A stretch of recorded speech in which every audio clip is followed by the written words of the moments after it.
Memandang guru itu bukan sekedar yang mengajarkan kurikulum, tapi guru, asy-syaikh, al-muallim, al-ustaz, hum warathatun Nabi sallallahu alaihi wasallam. Merekalah pewaris-pewaris Rasulullah sallallahu alaihi wasallam. Maka saya sampaikan salam hormat yang terdalam, tertinggi kepada Romo Kiai Nur Khalis Misbah. Itu nama beliau, terjemahannya Panca Jiwa Santri. Ya, menurut saya begitu ya. Nur Khalis, Nur itu iman, Khalis ikhlas beramal. Benar gak Kiai? Cocok logi Kiai? Munasabah. Kemuliaan budi pekerti masih satu paket. Ada misbah, di situ misbah itu nomor 2 ke bawah. Prestasi, peka, itulah misbah. Ternyata Pak Kiai menerjemahkan namanya sendiri. Ini orang tuanya yang luar biasa. Selamat untuk Kiai. Barakallahu lakum. Jadi kalau orang tanya, sebenarnya setiap kiai itu mursyid thariqah. Dia menciptakan thariqahnya sendiri.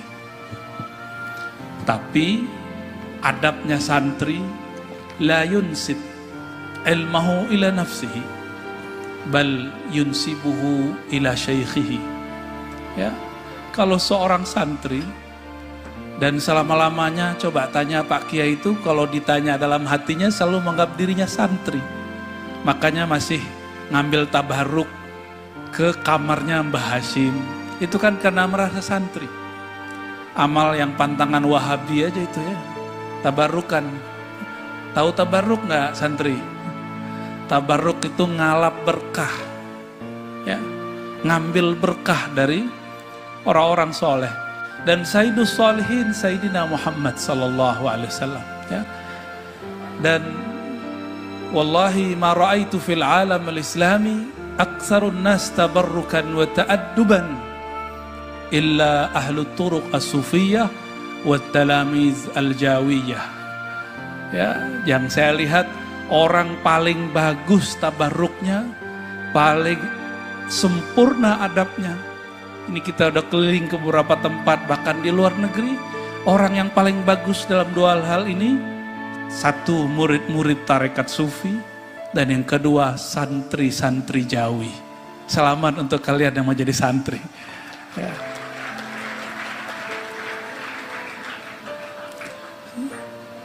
Saya telat jadi santri Jawa, pas udah kuliah baru nyantri. Dulu nyantri, kita nggak disebut santri kalau di Sumatera Barat. Kami disebut murid aja, orang Siak gitu nyebutnya. Dan kalian mewah sekali, mewah mepet sawah. Bukan itu mewah.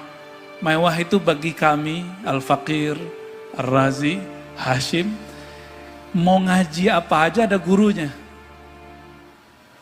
Mau belajar ilmu apa aja yang diperlukan untuk umur kita, ada gurunya. Dulu saya untuk cari ngaji kitab Nahu di masa remaja itu sulit sekali. Dan ini bocoran, sebenarnya saya malu, saya baru belajar alfiyah setelah kuliah. Tapi kalau Ujurumiyah sudah khatam, nggak tahu udah berapa kali khatam.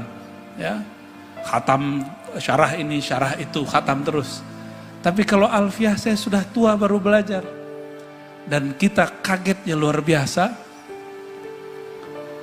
Santri-santri MTS biasanya sudah belajar Alfiyah Ibn Malik ya. Saya ketemu guru saya orang Arab, orang Suriah, Syekh Aiman Syawwa Ad-Dimashqi. Beliau boleh disebut Sibawai Hadzal Asr ya. Itu mengirab Quran dengan semua metode i'rab. Yang nggak bisa di'irab cuma huruf muqatta'ah, alif lam mim, la mahalla lahu fil i'rab. Itu beliau mensyarah kitab kecil Ujurumiyah tapi rasanya rasa alfiyah. Ternyata kitab itu nggak penting amat besar atau kecil, yang penting siapa gurunya. Siapa yang megang kitab ini. Dan kita beruntung di Pulau Jawa orang banyak hafal alfiyah, orang banyak hafal nazam-nazam, kitab-kitab yang luar biasa, belasan kitab biasanya. Saya nggak tahu di sini ada hafalan nazam. Hafalan nazam apa yang paling hafal? Aqidatul Awam. Hafal Aqidatul Awam? Hafal? Oke. Baikuni hafal? Masya Allah. Baikuni saya hafal setelah kuliah. Kalian hafal umurnya berapa yang sudah hafal Baikuni? Berapa? 12. 12. Ini kalau MTS tuh berapa Kiai umurnya? 15. Cuma ini yang satu kalian yang gak punya. Ini tahaddus bin ni'mah. Menceritakan nikmat Allah, karena Allah mengatakan fahaddis, ceritakan. Di umur segitu saya sudah mengambil 3 thariqah sufi. Di umur kalian 15 tahun saya sudah ngambil Naqsyabandiyah, Samaniyah, Qadiriyah. Itu aja bedanya. Kalau kitab mungkin kalau kita seumuran dulu kalian lebih alim. Tapi kalau jiwa mungkin saya bisa jamin aksaru itmi'nanan. Ya, saya lebih tenang daripada kalian, itu aja bedanya. Ya, dan ketenangan itu yang sampai hari ini terasa. Ternyata orang kalau tenang, dia fokus. Itulah yang disebut ulaikal ladzina hadahumullah. Itulah mereka yang Allah beri hidayah. Banyak orang alim, tapi Allah nggak beri dia hidayah. Maka Imam Al-Faqih Ibn Hajar Al-Haytami mengkritisi Ibnu Taimiyah, Syekhul Islam Ibnu Taimiyah, dan muridnya Ibnu Qayyim yang menjadi dikritik di kalangan Nahdien dari awal berdiri sampai sekarang. Ya, tapi beliau dikasih gelar oleh Syekh Yasin, Syekhul Islam. Oleh Abu Yasaid Muhammad pun disebut Syekhul Islam. Maka kita tidak masalah menyebut beliau Syekhul Islam. Apa kata Ibnu Hajar? Ibnu Hajar Al-Haytami dalam Fatwa Al-Hadithiyah, seingat saya ada ibarat addallahumallahu ala ilmin. Ini kritik naqd ilmi min Ibn Hajar Al-Haytami. Dia mengkritik Ibnu Taimiyah dengan sebutan apa? Allah sesatkan dia padahal dia berilmu. Walaupun saya tidak sepakat dengan kalam ini, tapi fakta itu ada. Adallahullahu ala ilmin itu ada. Diambil dari Quran. Ada orang-orang yang tersesat padahal dia berilmu.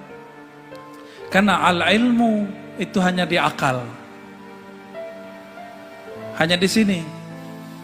Tapi kalau al-iman fil qulub. Dan coba lihat, jadi pilihannya Romo Kiai Ulul Albab ini sempurna. Sesuai dengan kata yang beliau sukai, kata sempurna. Dari tadi saya hitung kalimat sempurnanya banyak. Ya, jadi artinya beliau menginginkan sesuatu yang sempurna. Tapi yang maha sempurna hanyalah Allah Subhanahu wa ta'ala. Kenapa ada orang pinter? Iblis itu pinter gak? Pinter. Saking pinternya iblis. Iblis tahu kelemahan Sayyidina Adam. Apa kelemahan Sayyidina Adam? Sayyidatuna Hawa? Bukan. Kelemahan Sayyidina Adam bukan perempuan. Walaupun kelemahan yang jomblo-jomblo ini itu santri-santri perempuan ya. Kelemahan Sayyidina Adam bukan itu. Kelemahan sebenarnya Adam itu kelebihan beliau. Apa kelebihan Sayyidina Adam? Wa 'allama Adamal asma'a kullaha. Itu mumayyazah. Itu khususiyah Sayyidina Adam. Allah ajarkan Sayyidina Adam semua nama. Kita kalau sudah tahu rahasia nama, siapa yang punya nama, kita pasti hormat dengan orangnya. Berani nggak nih Adinda nih, santri-santri, ada nama kiai, foto kiai tertulis, lalu kertas tulisan itu jatuh di lantai. Tega nggak membiarkan nama dan foto itu di lantai? Tega nggak? Enggak, itu baru nama Romo Kiai Nurkholis Misbah. Atau yang perempuan, sudah pernah jatuh cinta belum? Sering. Hari ini jangan jatuh cinta lagi nih. Jatuh cinta seseorang, foto dia jatuh ke lantai, terus ada orang mau injak, berani nggak nginjaknya? Berani nggak biarinnya? Berani? Wah, kayaknya habis putus cinta nih. Kita nggak berani foto guru, foto kekasih, itu ada yang jatuh, namanya dicoret orang. Kita nggak berani. Sayyidina Adam dapat ilmu asma, ilmu mengenal nama dan yang punya nama. Maka kelemahan beliau pada nama itu. Jadi apa kelemahan seseorang, itu kelebihannya. Jadi kalau mau cari tahu kelebihan seseorang apa, nanti pasti ketemu kelemahannya apa. Maka iblis yang dulu bernama Azazil, itu nama malaikatnya. Itu datang kepada Sayyidina Adam, bukan lewat Hawa, nggak perlu pakai Sayyidatuna Hawa. Pakai apa caranya? Salah satu amal para nabi, adab para nabi, kalau sudah disebut nama Allah, maka mereka hormat dengan nama itu dan menghargai orang yang membaca namanya. Dan satu kali fa'azallahumas syaitan, gitu. Syaitan mencoba menggelincirkan Sayyidina Adam. Pakai apa? Bismillah, dengan nama Fawarabbika.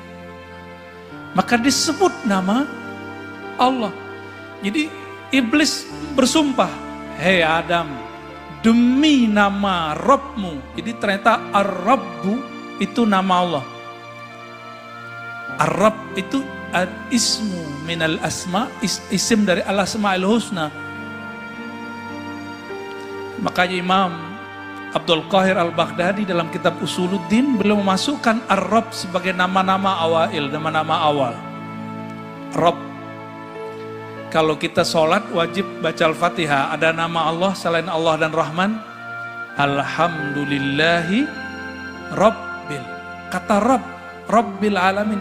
Rabb itu al-ismul a'zam yang diturunkan dulu kepada Azazil, iblis. Ketika iblis datang kepada Sayyidina Adam, dia pakai nama itu. Dan Sayyidina Adam tahu, waduh ini kelemahan saya ini. Namun karena iblis bawa nama Allah, yang terlihat kalau sudah terbit nama, maka dia hormatin yang punya nama. Oleh karenanya Sayyidina Adam memakan buah larangan. Karena ada nama Allah. Berkah Sayyidina Adam makan karena ada nama Allah, pesantren Al-Amanah Modern ada hari ini. Alhamdulillah. Jadi seandainya Sayyidina Adam dulu tidak menghargai nama Allah itu, tidak ada pendopo Wali Songo. Benar gak? Dan saya tidak duduk di depan ini hari ini. Mungkin bagi orang-orang Israeliat, ya, kisah ini kisah buruk. Sehingga di lembaran pertama perjanjian lama, perempuan itu dilaknat karena dianggap sebagai orang yang menjadi penyebab terusirnya manusia dari surga. Itu Israeliat. Mau nggak ibu-ibu, Bu Nyai mau nggak disebut sebagai biang kerok terusirnya Sayyidina Adam? Nggak mau ya? Ini istri saya hadir, saya tanya dulu deh. Mau nggak deh disebut gitu deh? Nggak mau kan? Nggak mau, ya. Perempuan memang selalu nggak mau disalahin.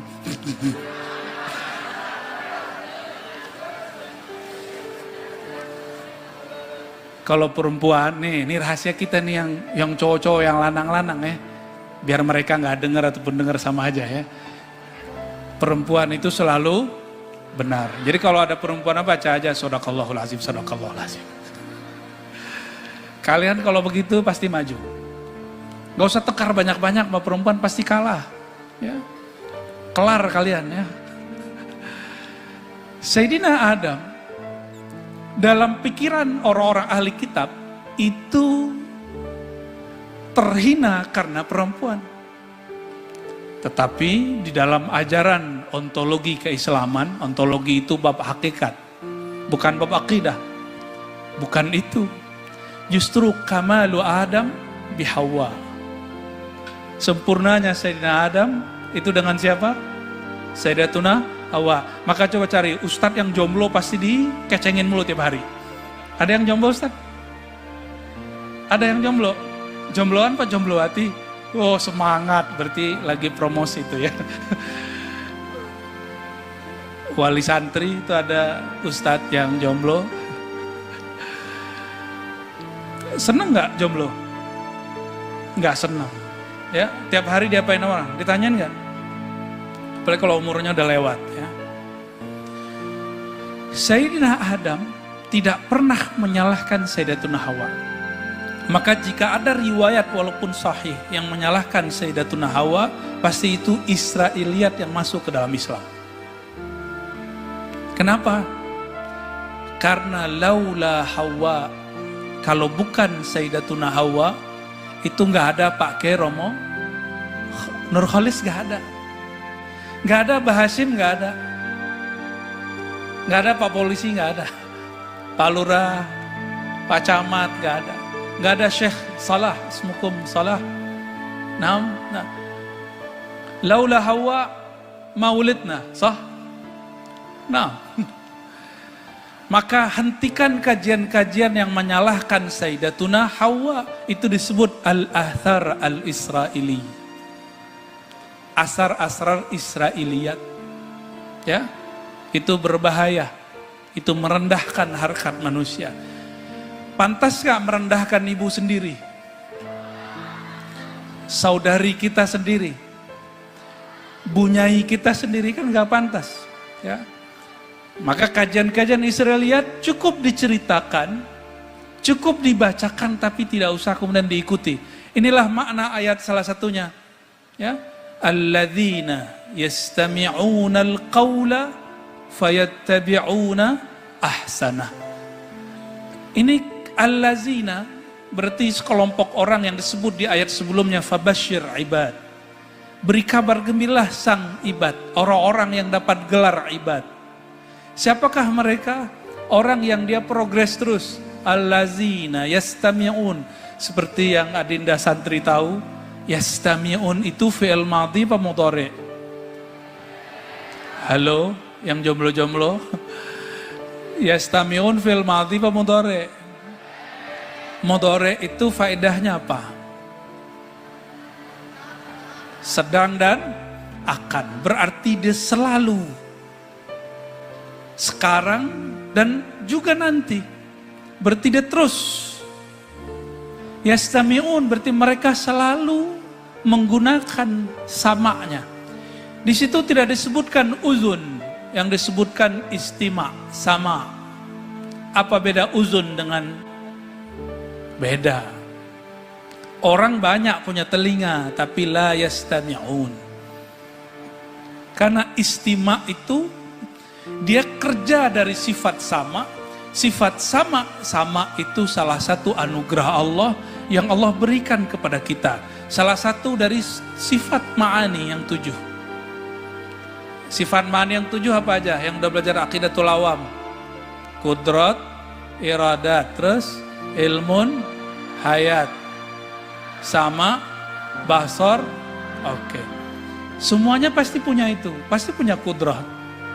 Jadi Allah yang maha sempurna memberikan, memancarkan 7 sifat itu ke dalam diri kita. Bedanya kudrat Allah itu maha sempurna, kita tidak sempurna. Maka sempurnanya manusia kalau dia sadar tidak merasa sempurna. Jadi benarlah tadi Romo Kiai mengatakan, gak ada pesantren yang gak sempurna. Itu saya sadari. Dan justru banyak santri yang menjadi orang besar karena lahir dari tempat-tempat yang tidak sempurna itu. Karena dia tahu, ini kurangnya di sini, nanti kalau aku jadi orang pasti aku lengkapi itu. Dan saya lihat Pak Kiai ini disebut juga rahal, suka pindah-pindah pesantren. Benar Pak Kiai, beliau ini suka pindah-pindah nyantri dulu. Dengan rihlah kita akan lihat, oh ini kurangnya di sini, ini kelebihannya di sini. Maka muncullah yang unik-unik di sini. Nggak ada pesantren punya rumah Wali Songo. Ini bid'ah ini Kiai. Fa ni'matil bid'atu hazihi. Ya, sebaik-baik bid'ah ya begini. Ya. Laulal bid'ah, ya, ma taqaddama al-insan. Ya kalau bukan bid'ah, manusia nggak ada yang maju. Maka bid'ah tidak boleh ditausi'. Tausi'atu ma'nal bid'ah amrun khatir fid din. Seperti yang dilakukan oleh kelompok mutasyaddidun, kelompok yang kaku hari ini, mereka yang mutatarrifun hari ini, mereka memperluas mana bid'ah. Padahal bid'ah itu sudah dipersempit oleh ulama. Bahkan kalau ngeles juga mau masuk sebut bid'ah, ada bid'ah hasanah, ada bid'ah sayyi'ah. Tapi mereka nggak mau terima. Ini sebagai contoh. Kalau kita nyebut maulid itu bid'ah apa? Bid'ah hasanah. Termasuk ini takharruj ini, wisuda ini bid'ah hasanah, kan sahabat Nabi nggak ada yang wisuda. Bener nggak? Ya, kalau seandainya ini bid'ah yang masuk ke sana, maka kulluna min ahlin nar, kan begitu. Kita ahlun nar semua. Udah gawat kalau begitu. Maka ulama kita dulu membagi hasanah sayyi'ah. Tapi Ibnu Taimiyah membagi dengan istilah yang lain. Ternyata sama aja. Contoh, ini haflah takharruj wisuda ini, kalau dalam istilah Ibnu Taimiyah disebut bid'ah lughawiyah. Dalam kitab Iqtida Shiratal Mustaqim dia menyebut, jadi ada sesuatu yang baru, tidak bertentangan dengan Quran, tidak bertentangan dengan sunnah, tidak bertentangan dengan hukum Islam. Disebut oleh Ibnu Taimiyah apa? Bid'ah lughawi. Secara bahasa bid'ah. Al-bid'ah lughawiyah hiya nafsul bid'ah hasanah. Jadi sebenarnya titik temu antara Wahabi dan NU itu bisa. Kalau mau, cuma mereka nggak mau. Jadi dan saya berharap semoga di pesantren ini ada kajian-kajian progres ke sana. Amin ya Rabbal. Capek kita ngelihat orang NU tengkar mulu sama Wahabi. Capek saya, ya. Saya dulu salah satu fighternya. Orang yang selalu hampir tiap hari kajiannya intiqat ala Wahabi ardul al-ikhlas ta'ibna. Ya. Udah capek. Ternyata sesuatu yang nggak capek itu apa? Makan. Makannya, kalau kalian makan perut, coba nambah 3 kali capek nggak? Tapi al-mu'min la yashba' min khairin. Orang beriman nggak pernah kenyang dari al-khair. Al-khair huwa al-ilm. Orang beriman itu nggak pernah kenyang dari kebaikan. Al-khair di situ apa? Al-ilm. Ya saya yakin nanti lebih dari separuh lanjut alih di sini kayaknya Kiai. Bener ya? Ayat ini walaupun sudah ada yang mensyarah, mentafsir, saya bukan mufassir walaupun ngajar di Institut Ilmu Al-Quran, salah satu pusat penafsiran. Tapi ayat ini bisa dijelaskan secara riwayatan, asbabun nuzul, itu sudah banyak di kitab. Bisa secara akliyah, itu sudah ada di kitab Fakhruddin Ar-Razi. Yang jarang itu orang bahas secara zauqiyah, secara rasa, secara qalbiyah, secara qalbu. Jadi ayat ini, alladzina yastami'una al-qawla, tadi kita sudah jelaskan bahwa as-sama itu sesuatu yang Allah titipkan ke dalam diri. Kapan orang-orang ini mampu mendengar, lalu fayattabi'una ahsanah? Itu kalau mengikut kepada hadis Sahih Bukhari, la yazalu abdi yataqarrabu ilayya bin nawafil. Ya. Senantiasalah hambaku mendekatkan dirinya kepadaku dengan nawafil, amal tambahan. Tapi sebelumnya dalam hadis qudsi itu Allah mengatakan sesuatu yang Allah paling suka dari hamba, dia mendekatkan diri dengan sesuatu yang iftaratuhu alaih, yang aku wajibkan kepadanya.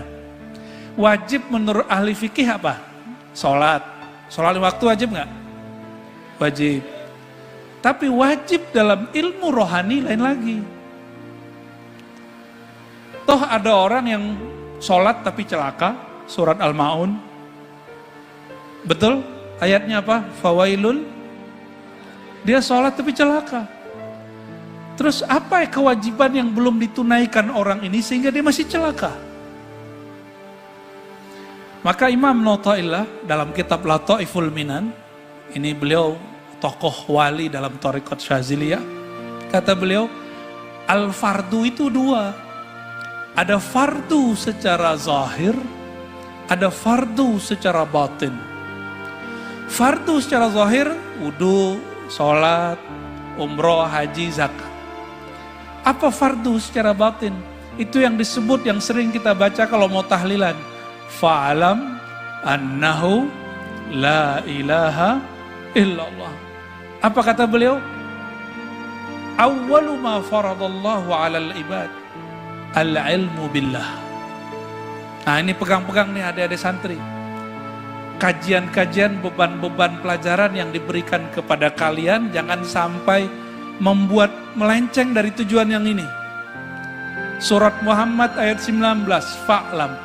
Yang pertama kali yang diwajibkan manusia yang Allah jatuh cinta kepada siapapun yang menjalaninya, al-ilmu billah, ilmu tentang Allah subhanahu wa ta'ala.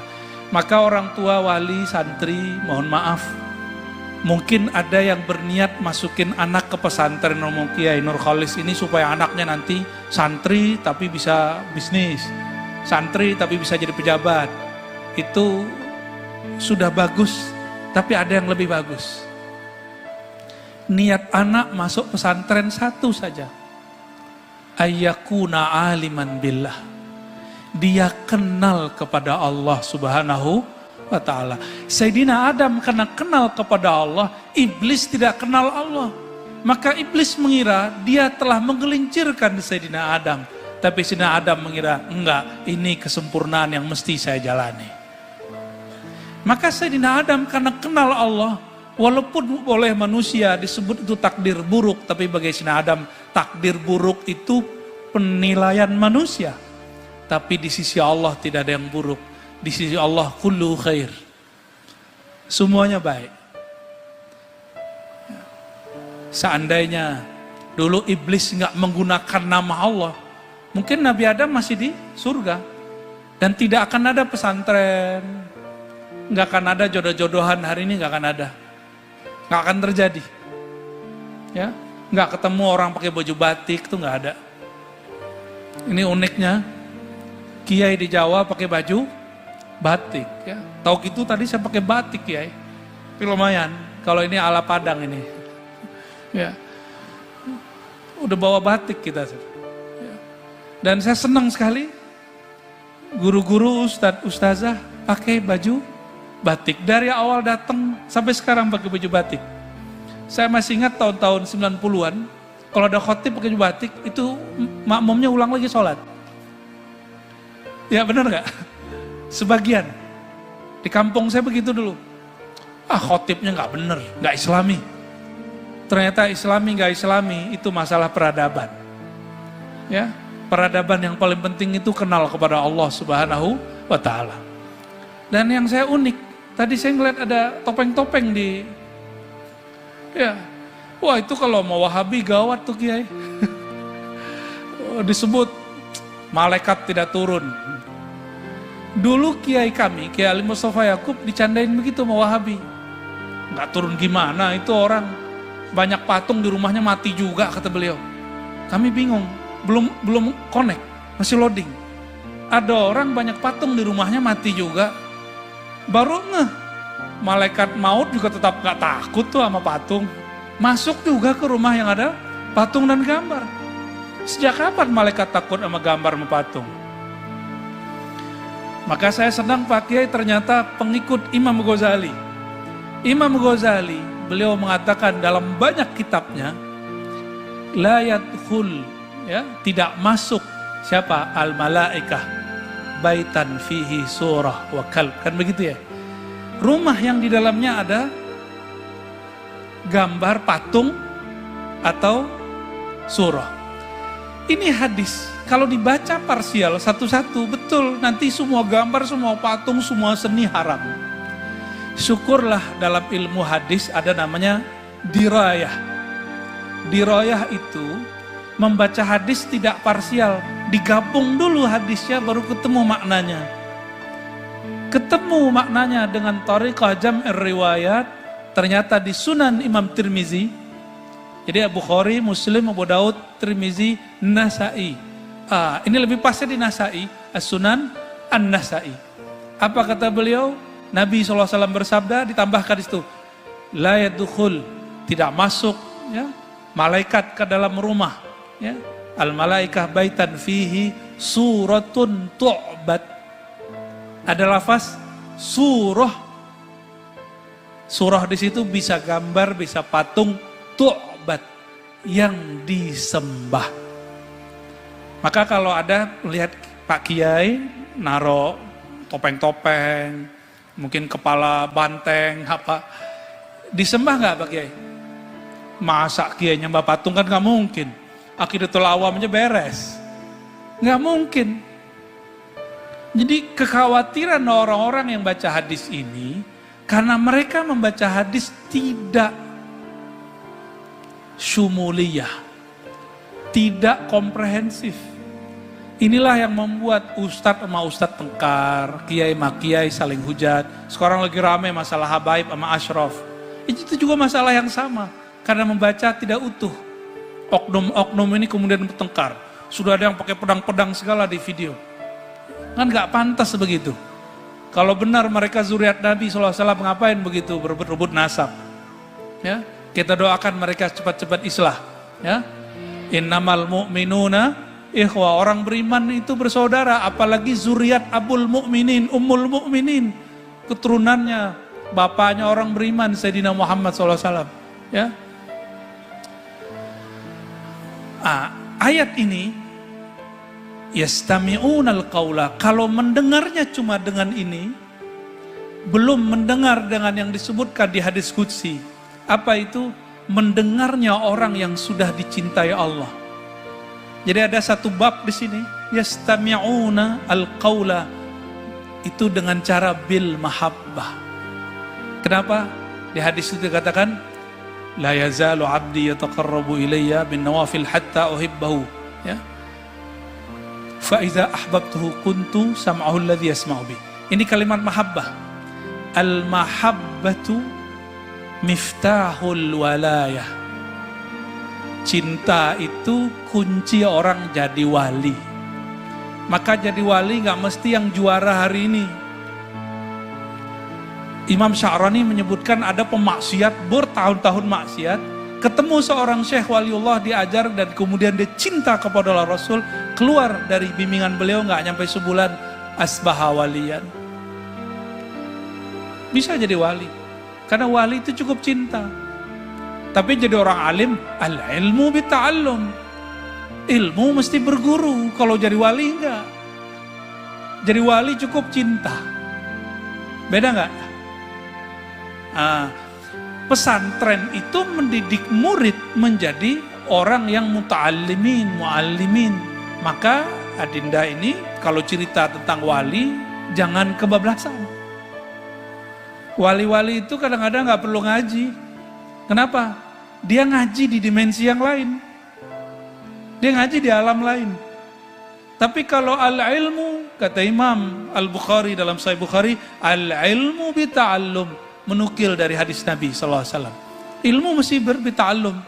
Tapi kalau al-walayah, itu dengan bil mahabbah. Tapi mahabbah pun mesti dengan satu bab, bil ma'rifah. Mesti mengenal. Mesti mengenal, ya. Ketika orang sudah cinta, yastami'unal qaul, mereka mendengar dengan penuh cinta, baru dia tahu fayattabi'una ahsana. Maka dia mengikuti mana yang mereka mengikuti mana yang terbaik. Ahsan boleh juga disebut ajmal, boleh juga disebut akmal, ya. Yang terbaik. Terbaik itu menurut siapa? Menurut kita apa menurut Allah? Inilah bedanya. Kalau al-bahith al-ilmi al-aqli, pembahas, peneliti yang hanya mengandalkan akal, dia hanya mengatakan kebaikan menurut akal dia. Tapi kalau al-bahisnya sudah qalbi, ruhi, baru nyambung dengan ayat setelahnya. Ayat setelah, kalimat setelah itu, hidayah. Ulaika, mereka itulah orang-orang yang disebutkan kata hidayah. Hadahumullah. Dan dalam surat At-Taghabun ada satu kalimat, wa may yu'min billah yahdi qalbah. Famahallul hidayah al-qalb. Maka hidayah itu turunnya ke dalam kolbu. Kenapa? Dalam surat Taghabun, siapa yang percaya kepada Allah, Allah beri bimbingan kolbunya. Maka saya doakan santri-santri kita termasuk kami semuanya, orang yang berilmu tidak hanya dengan akalnya, tapi juga dengan kolbunya. Amin ya rabbal alamin. Oke, barangkali itu ya. Semoga sampai yang diceritakan menjadi ulul albab, orang-orang yang hatinya berlapis-lapis, hatinya selalu ramai dengan menyebut nama Allah Subhanahu wa ta'ala. Allahumma ja'alna min ibadikal muwahhidin. Ya Allah, jadikan kami hamba Engkau yang ahli tauhid.